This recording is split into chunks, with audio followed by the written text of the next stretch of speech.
안녕하세요. 주식시바론 권미란입니다. 벌써 설 연휴가 열흘 앞으로 다가왔습니다.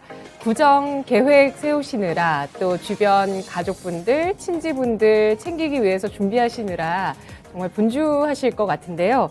설 연휴에 전 국민이 주목할 일정이 또 하나 생겼습니다. 바로 이재명 더불어민주당 대선 후보와 윤석열 국민의힘 대선 후보가 처음으로 TV 토론을 할 것으로 보이는데요.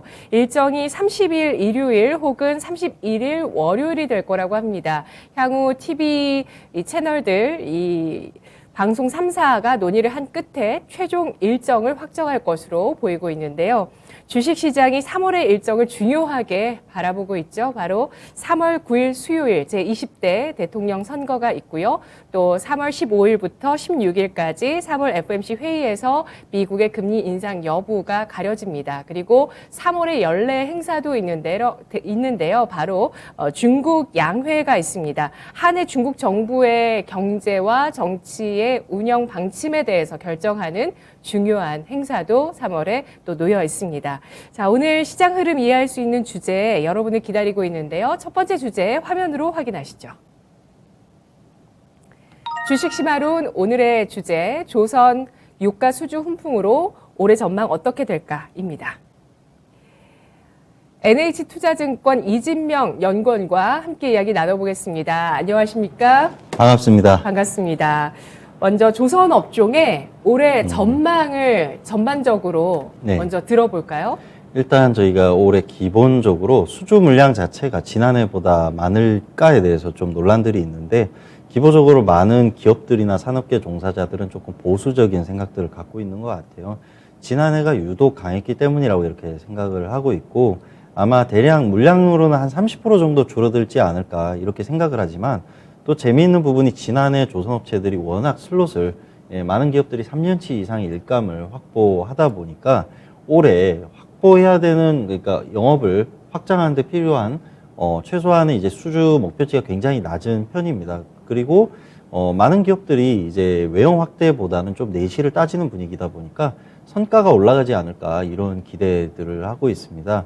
결론적으로 지난해 선박들이 평균적으로 23% 정도 단가가 올랐고요. 올해도 1월 첫째 주와 둘째 주에 선가 상승이 지속되는 걸 확인을 했기 때문에 아마 가격 인상까지 생각하면 전체적인 올해 수주 실적은 지난해랑 한 20% 전후 약간 부족한 이 정도가 되지 않을까 이렇게 생각을 하고 있습니다. 실제 현대중공업그룹을 보더라도 올해 수주 목표는 지난해 대비 23% 정도 이렇게 줄여서 목표로 이렇게 제시를 하고 있는데 기본적으로 회사가 생산하는 연간 생산 능력에 비해서 훨씬 많은 목표를 제시하고 있기 때문에 결과적으로는 기업들이 주는 메시지는 작년보다는 좀 줄겠지만 우리가 성장할 만큼은 충분히 나올 거다. 이런 것들을 시사하고 있다고 이렇게 보시면 되겠습니다. 네. 그리고 또 중장기적으로 앞으로 기대할 만한 요인이 또 있네요. 예, 기본적으로 올해는 아니지만 2023년에 새로운 환경 규제가 하나 나오고요. 25년에도 환경 규제가 추가로 나옵니다. 이 두 가지 환경 규제들은 모두 공통적으로 탄소 배출에 대한 이야기들을 하고 있습니다. 지난 기간 동안 나왔던 이런 환경 규제들은 대부분 황이나 질소 이런 것들에 대한 주로 어떻게 보면 산성비라거나 이런 어떤 특정 것들에 맞춰져 있다면 이번에 나오는 규제들은 이제 탄소 배출에 대한 것들인데 결과적으로는 연료의 변화 정도 굉장히 큰 변화가 필요하다고 이렇게 생각을 하고 있습니다. 이런 환경 규제들이 나오면 아무래도 지속적으로 친환경 선박을 좀 써야 되는 상황들이 더 나오겠죠. 여기에다가 이제 연료가 바뀌어가니까 LNG나 LPG 또는 이제 수소 같은 이런 신연료들의 수요도 계속 팽창할 거고요. 더구나 지난해와 올해 수주가 과거 5, 6년 전에 비하면 훨씬 많은 양이 나오고 있지만 여전히 뭐랄까요, 전체 선박, 해운사들이 갖고 있는 선대에 비해서 현저히 작은 양이기 때문에 선박의 노후화 속도를 멈추지 못하고 있습니다. 현 추세로 가면 아마 2025년쯤에는 평균 선령이 한 16년, 17년 이렇게 선박들이 굉장히 노후선으로 가게 될 거고 메이저 해운사들이 보통 15년이 넘는 낡은 선박을 안 운용하려고 합니다. 경쟁력이 뒤처지니까. 그러면 어떤 얘기냐? 교체 사이클이 맞물리는 거죠. 그래서 저희는 기본적으로 2025년에서 2030년 사이가 친환경 선박의 수요가 살아나면서 동시에 선박이 많이 교체돼야 되는 이렇게 시기로 이렇게 수렴하기 때문에 저희는 2020년대 중반부터 조선은 다시 이제 호황 국면으로 진입할 가능성이 상당히 높다고 기대를 하고 있습니다. 네, 알겠습니다. 지난해 수주가 많았었는데요. 올해는 징검다리가 될 것 같습니다. 지난해보다는 감소할 것으로 예상이 되고 있고 그래도 좀 받쳐주는 것은 성과입니다. 지난해 이미 20%대 상승세를 보였던 것이 조선의 성과였고요. 이러한 것들이 이런 수주 감소분을 좀 만회해 줄 수 있을 것으로 보고 있습니다. 그리고 2023년부터는 운항 중인 선박도 온실가스 감축의 대상이 되기 때문에 이런 환경 규제의 영향으로 또 수주가 이어질 것으로 보고요. 2025년부터는 아주 노후 선박의 사이클이라면 장기적인 빅사이클이 다시 도래한다는 점 체크를 해주셨는데요. 연초 조선주들 수주 소식이 쭉 이어졌습니다. 이 내용들을 좀 정리해 볼까요? 네, 1월 첫째 주와 둘째 주 굉장히 짧은 기간이죠. 이제 영업일로 10영업일밖에 안 되는데 1조 3천억에 가까운 수주 물량들 국내사들이 가져오면서 우리가 새해가 왔고 많은 분들이 증시나 이런 것들, 금리 인상, 경기 지표의 둔화 이런 것들에 대한 걱정을 하셨지만 우리가 굉장히 좋은 스타트를 끊었다고 이렇게 생각을 하고 있고요. 많은 이제 투자자들이 주목을 했던 게 LNG선의 가격입니다. 2,500억 가까운 가격의 LNG선을 수주하는 걸 확인을 했습니다. 이 과거에만 하더라도 제가 척당 2,000억, 2,200억 이런 말씀들을 드렸는데 지난해와 올해를 거쳐서 급격하게 이제 2,500억까지 돌파를 했고 현재 가격 상승 추세를 계속 이어가면 연말에는 척당 3,000억까지 단가가 뛰지 않을까 이런 것들을 기대하고 있습니다. 현재 조선업체들이랑 제가 이야기를 해보니까 이제 가스선 같은 경우는 본행제라든지 조금 더 특수한 기자재들이 소요됩니다. 이런 기자재 공급 능력의 제약 이런 것들도 있기 때문에 그러면 자연스럽게 한국카보이나 동성화이트 같은 종목이 또 떠오르시리라고 생각이 드는데 그런 기업들의 생산 능력도 제약이 있기 때문에 결과적으로는 현재 조선업체들의 입장은 억만금을 주더라도 LNG선을 2025년이 되기 전에 줄 수 없다. 이미 스케줄이 꽉 찼다. 이런 얘기들을 하고 있어요. 그러면 선주들 입장에서는 이 스케줄에 대한 문제를 해결하려면 결국 이게 굉장히 높은 가격을 불러서 이제 뭐랄까요? 이제 슬롯을 쥐어짜는 수밖에 없어요. 아니면 다른 해운사가 이미 한 계약을 이제 다시 인수하거나 그러니까 이런 것들은 성과가 올라갈 수밖에 없지 않냐 이런 기대감들을 연초에 이렇게 주고 있다고 생각을 하고 있고 실제로 각 기업의 경영진들도 올해 선박 시세가 10에서 20% 정도는 더 올라갈 거라고 보고 있어요. 이런 것들이 그러면 이제 Q가 조금 어느 정도 부진하더라도 P가 충분히 커버를 하지 않겠냐. 운이 좋다면 아마 수주 총액은 척은 감소하더라도 배의 대수는 총액은 어쩌면 지난해와 유사할 수도 있겠다. 이런 기대치들은 있다고 볼 수 있겠습니다. 네. 수출 같은 경우도 우리나라 지난해 수출 단가의 상승에 영향도 굉장히 컸다 이런 얘기들이 있는데요. 가격이 올라가면서 전체적인 규모 자체가 커질 가능성도 배제할 수는 없다고 합니다. LNG 운반선의 발주 강세를 연초 수주에서 확인할 수 있었는데요. 다른 쪽 수주는 좀 어떨까요? 코로나 환경 때문에 또 다른 분야에서는 수주가 지연됐던 측면도 있다고 하는데 불확실성 여전할까요? 사실 컨테이너 같은 경우는 지난해 굉장히 좋았다고 생각을 하고 있습니다. 아마 5배 이상, 운임도 5배 이상 오르고 발주도 5배 이상 올랐기 때문에 올해가 더 올라가길 바라는 게 좀 무리지 않냐 이런 의견들도 많습니다. 더구나 지난해 발주했던 선박이 내년이면 이제 시장에 유입됩니다. 그러니까 선주들 입장에선 지금 발주를 좀 이렇게 대대적으로 하는 건 많이 뒷북일 수도 있다고 봅니다. 그래서 올해 컨테이너선 발주는 아마 투기적인 이런 행위들보다는 실질적으로 교체가 정말 필요한 또는 이제 운임이 올랐다는 건 그만큼 자금력과 수익성을 회복했다는 거니까요. 그동안 하고 싶었던 투자가 있었는데 그런 여러 가지 부담 요인들 때문에 못했던 해운사들이 꽤 많을 거예요. 그러면 그런 분들의 이제 물량 위주로 나올 거다 이렇게 생각을 하고 있고 저희가 주목하는 거는 탱커선입니다. 왜냐하면 탱커선이 지금 2년 넘게 침체를 경험을 했습니다. 거의 3년 가까이 침체가 이어지고 있는 것 같은데 그렇다면 이제 에너지 물류에 좀 이런 부활들이 조금만 보여준다면 탱커선은 굉장히 적극적인 교체가 있지 않을까 이런 것들을 좀 기대합니다. 지난해 그 후판 시세가 굉장히 많이 올랐습니다.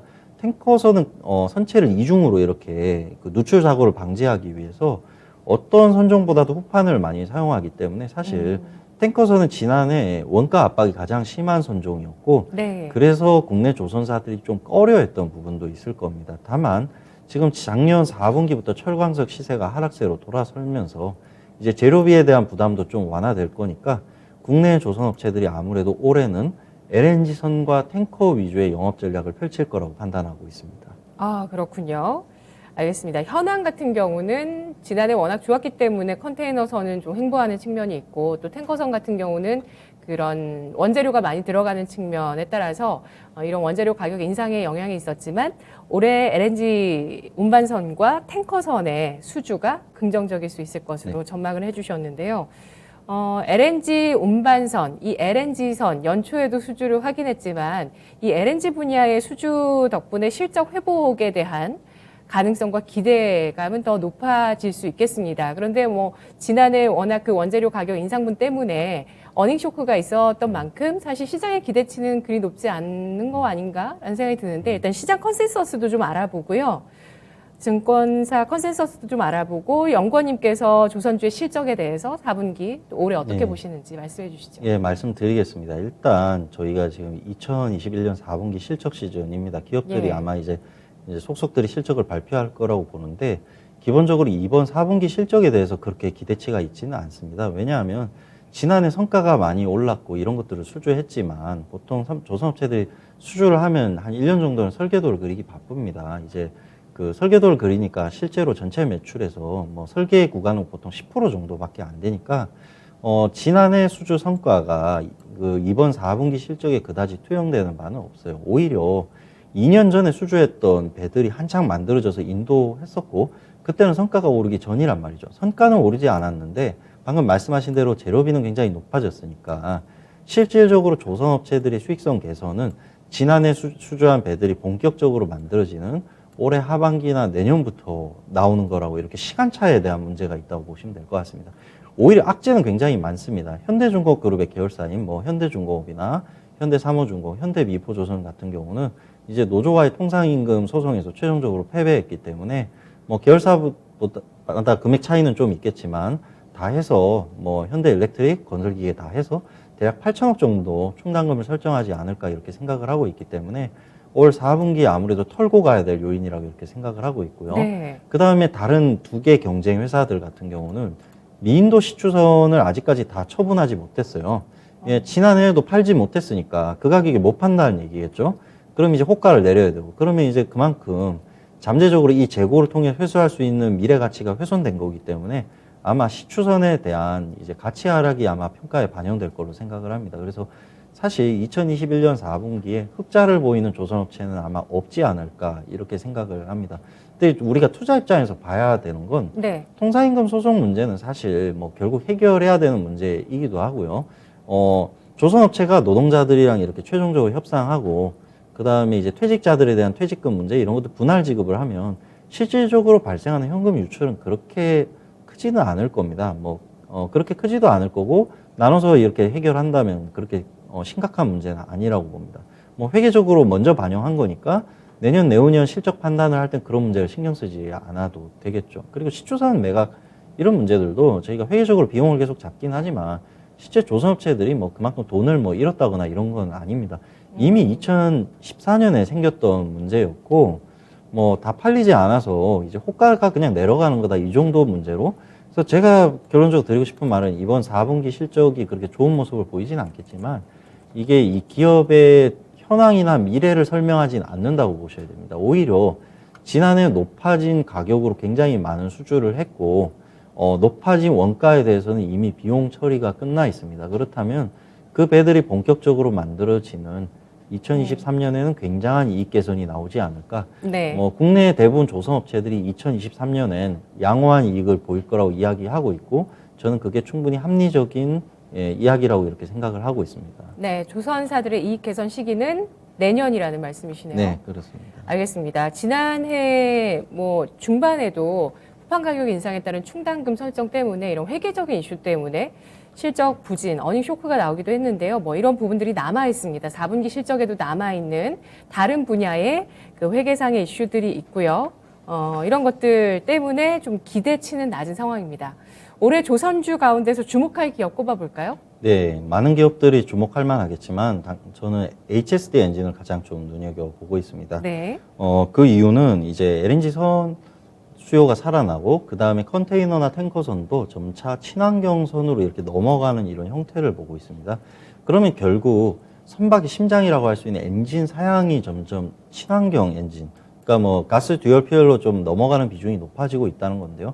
당연히 HSD 엔진 입장에서는 이제 이 고사양 제품을 팔 수 있는 기회가 많아진 거고, 그 다음에 이들의 수주 잔고에서 이런 고사양의 비중이 점차 높아지는 거라고 보셔야 될 것 같습니다. 그러면 전체적으로 성장 자체도 가능하지만 이게 양적 성장 플러스 질적 성장이 있는 거기 때문에 이런 부분들을 긍정적으로 보고 있고요. 많은 분들이 대우조선해양과 HSD 엔진이 계속 거래를 활발하게 할 수 있을까라는 좀 의구심이 있었는데 이 문제도 1월에 해결을 하고 지금 넘어가는 상황이라고 보시면 될 것 같습니다.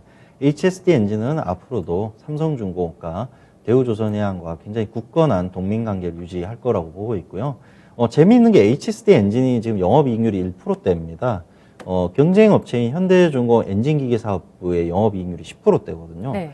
수익성이 10배나 차이가 나는 건데, 뭐, 그동안은 이유가 있었겠죠. 이제 그 거래처가, 그러니까 삼성이나 대우가 적자이니까 이제 고객사의 입장을 좀 이렇게 받아들였을 수도 있고, 뭐, 이게 자이든 타이든, 어느 정도 영향을 받았을 수도 있고, 또 대우와의 거래 축소 가능성에 대비해서 중국 시장을 개척하기 위해서 굉장히 저렴하게 일감을 중국에서 영업하셨던 그런 증거일 수도 있습니다.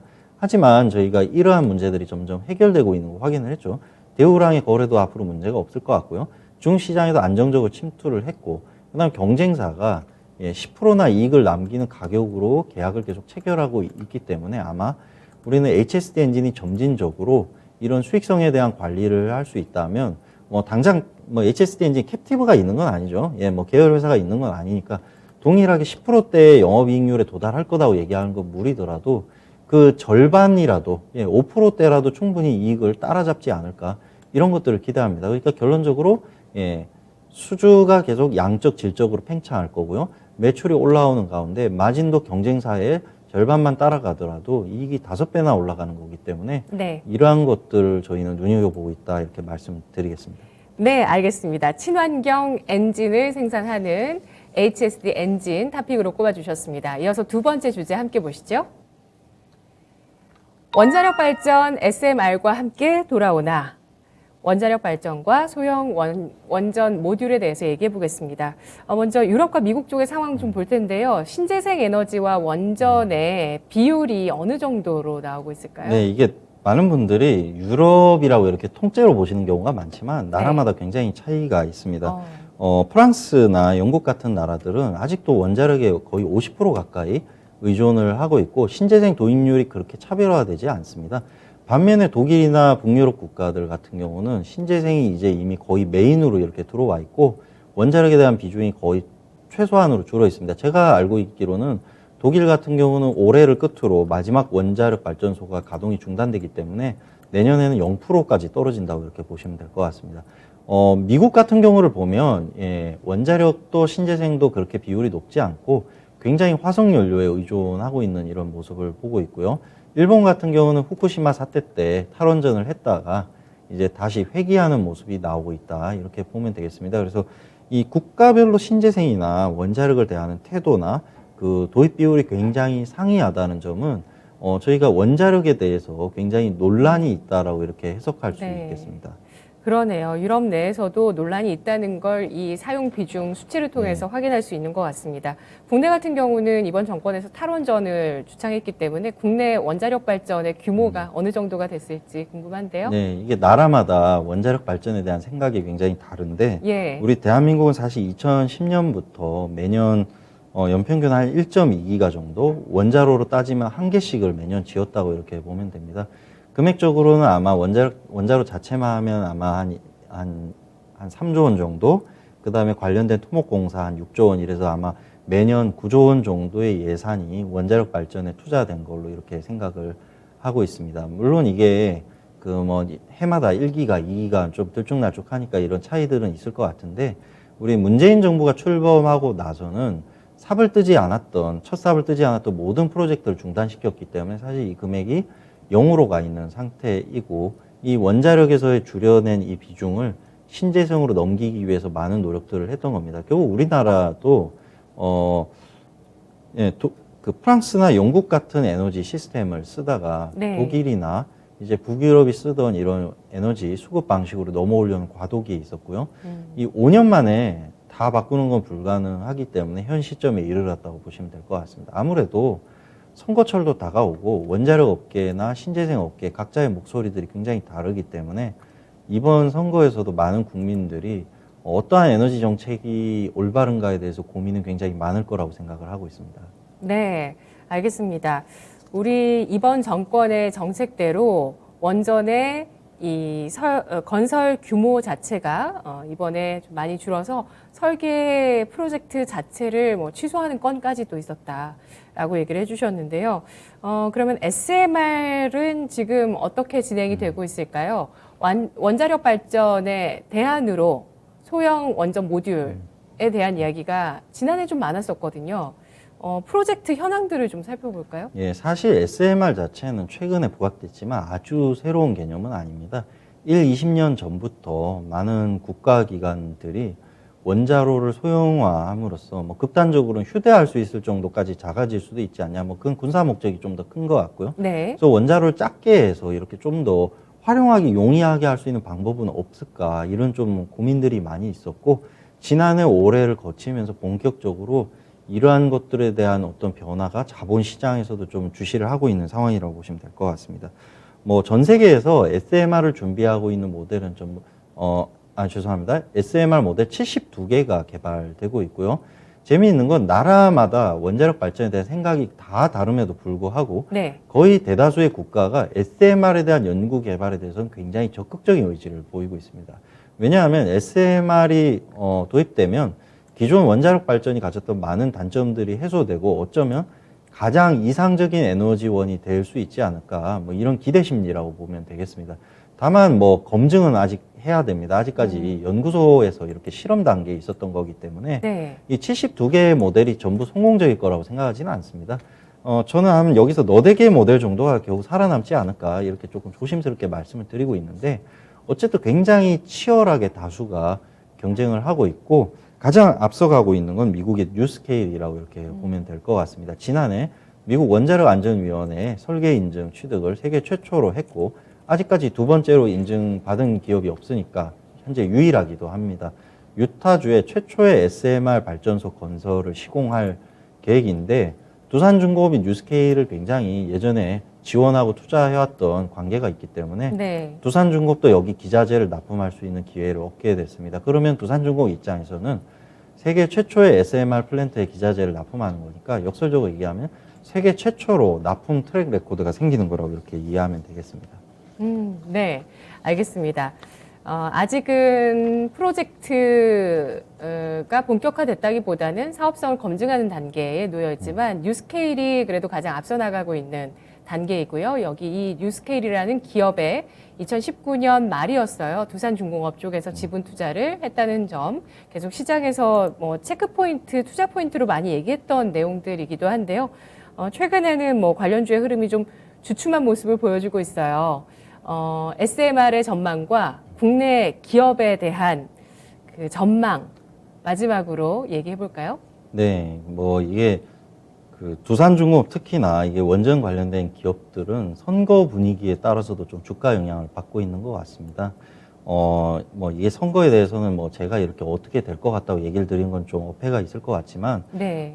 아무래도 선거 대선이 다가올수록 불확실성이 이제 불거지면 이런 것들이 좀 투자자들한테 기회가 될 수 있다고 보고 있고요. 제가 뉴스케일을 앞서서 언급을 드렸는데 뉴스케일이 3월 초에 상장됩니다. 그 3월 7일 전후라고 제가 예상을 하고 있기 때문에 어쩌면 선거 시즌이 굉장히 맞물립니다.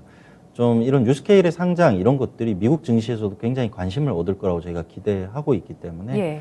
이런 것들이 맞물린다면 뉴스케일과 굉장히 밀접한 관계를 맺고 있고 또 선거의 향방과도 영향을 받는 두산중공업은 시장에서 굉장히 많은 관심을 받으려고 이렇게 생각을 하고 있고 기본적으로 관심을 많이 받는 종목들은 주가 흐름이 보통 예후가 좋은 편입니다. 이제 그러다 보니까 당사에서는 두산중공업을 지난해 포럼부터 가장 관심을 가져야 되는 기계 종목이다 이렇게 말씀을 드리고 있습니다. 결론적으로는 투자자분들께서 두산중공업이 가진 비전들, 해상풍력이라든지 수소나 LNG, 그리고 국내 원전 시장의 부활 가능성, 추가로 SMR 시장에 대한 어떤 개척 가능성, 이 5가지 포텐셜을 보시고 투자 판단을 하시면 좋을 것 같습니다. 네, 알겠습니다. 원전 관련해서는 불확실성이 정책적으로는 남아있는 상태입니다. 대선 관련해서 정책주로 주목을 받기도 했었는데 이 원전주가 이 대선 공약주로는 좀 탈락한 분위기인 것은 이유가 뭘까요? 이게 아무래도 저희가 원전 정책은 이게 기본적으로 신재생 에너지랑 맞물려 있다 보니까 굉장히 네. 좀 논란이 심한 부분이라고 이렇게 생각을 하고 있어요. 근데 제가 계속 SMR을 시장에서 강조드리는 이유는 SMR에 대해서는 현재 정치권의 이견이 없어요. 이제 이쪽 당이든 저쪽 당이든. 왜냐하면 어쨌든 현재 연구 단계이기 때문에 벌써부터 뭐 하지 마라 이렇게 할 이유가 없고, 그 다음에 SMR이 꿈꾸는 이상향이 원자력 발전이 가졌던 단점을 해소함으로써 완벽한 에너지원이 되는 거기 때문입니다. 현 시점에서 SMR이 극복해야 될 많은 기술적 과제들이 남아있다고 생각을 하지만, 네. 원전의 단점을 극복하는 건 어떤? 그러니까 원자력의 단점이란 건 결국 위험성이죠. 예. 이제 원자력의 장점은 저렴한 연료 비용, 그 다음에 신재생과는 다르게 날씨에 관계없는 안정적인 공급, 이런 것들인데, 뭐 단점 말 그대로 방사능입니다. 이제 그래서 이 방사능을 얼마나 효율적으로 다룰 것인가, 또는 이 거대한 원자로가 가열됐을 때 이걸 진정시킬 수 있는 방법이 없는가, 또 그리고 이런 원자력 발전소 부지 선정 자체가 굉장히 골치 아픈 문제입니다. 바닷가에 인접해야 되고요. 당연히 주거 지역에서도 현저하게 떨어져 있어야 되고, 뭐 지형적으로 이 보통 많은 원자력 발전소들은 매물 최후의 보루 때 이제 그 뭐랄까 매립하는 방법을 선호하기 때문에 근처에 토산을 지을 수 있는, 아니면 산이 가까이 있다든지 이런 굉장히 많은 지리적인 제약이 있습니다. 근데 SMR은 원자로를 작게 만드는 거니까 네. 위치의 제약에서부터 벗어난다. 그리고 작은 원자로니까 상대적으로 위험 상황이 왔을 때 대처가 용이하겠죠. 뭐 이러한 어떤 기술적인 이런 설명들이 SMR이 잘만 개발된다면 원자력 발전들이 가졌던 이런 단점을 극복하고 굉장히 이상적인 비저발전원으로 쓰이지 않을까, 이런 기대 심리들이 있는 거라고 보면 되겠습니다. 네, 알겠습니다. 두산중공업의 주가 위치 다시 한번 보시죠. 뭐 시장에서 이런 뭐 좋은 재료들이나 배경들이 있어도 이런 부분들이 주가에 이미 충분하게 반영되거나 기대 심리가 너무 높을 때는 사실 진입하기 부담스러운 시점인데요. 두산중공업 조정 현황들 지금 화면을 통해서 확인하실 수가 있는데요. SMR 아직은 사업성이 검증되지는 않았습니다만 뉴스케일의 3월 미국 증시 상장 전후로 해서 이 SMR에 대한 기대 심리 계속 잘 보셔야 되겠습니다. 워낙 빌 게이츠, 워런 버핏도 이쪽이 좋을 것이다라고 해서 뭐 회사를 만들기도 하고 투자하기도 했기 때문에 이 전 세계적인 SMR에 대한 그 거는 기대는 굉장히 높다고 볼 수 있고요. 두산중공업, 해상풍력, 원전의 부활 가능성, LNG, 수소, 그리고 SMR까지 5가지 포텐셜을 갖춘 기업으로 주목해보자는 의견 주셨습니다. 영관님 오늘 분석 잘 들었습니다. 감사합니다. 고맙습니다. 네, 오늘 NH투자증권 최진명 연구원과 함께 오늘 조선주와 원전주에 대해서 알아봤습니다. 주식심화론 오늘은 짧게 진행을 해보는데요. 지금까지 투자 판단에 도움드릴 수 있는 내용들 쭉 전해드렸습니다. 다만 주가의 상승과 하락을 보장하지 않는다는 점 유의하시고요. 양대 지수의 저점 테스트를 계속 이번 주 내내 잘 지켜보셔야 되겠습니다. 오늘 남아있는 오후장 잘 보내세요. 고맙습니다.